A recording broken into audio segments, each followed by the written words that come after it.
Les abus sexuels perpétrés contre un enfant sont une réalité déplorable de la vie dans un monde en proie au péché. Les dommages psychologiques, émotionnels, spirituels et physiques causés par les abus persistent longtemps après la fin des abus. La Bible dénonce avec véhémence le fait de blesser les enfants.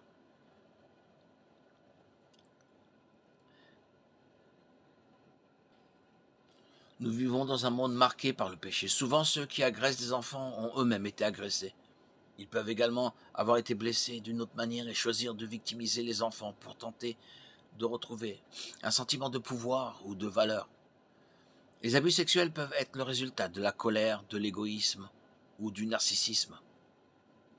Parfois, ils peuvent même provenir d'une tentative mal avisée de trouver de l'intimité. Quelle que soit l'histoire émotionnelle, familiale ou psychologique de l'agresseur, les abus sexuels sont un mal et ils ne sont jamais la faute de l'enfant agressé. De nombreuses victimes d'abus ressentent de la honte et de la culpabilité. Mais les enfants ne peuvent pas être tenus responsables des crimes perpétrés contre eux. Cela ne veut pas dire que les victimes d'abus sont exonérées de toute responsabilité pour leurs propres actes, y compris ceux provoqués par les cicatrices de l'abus. Mais il n'y a rien de honteux à avoir été abusé. La honte appartient uniquement à l'agresseur.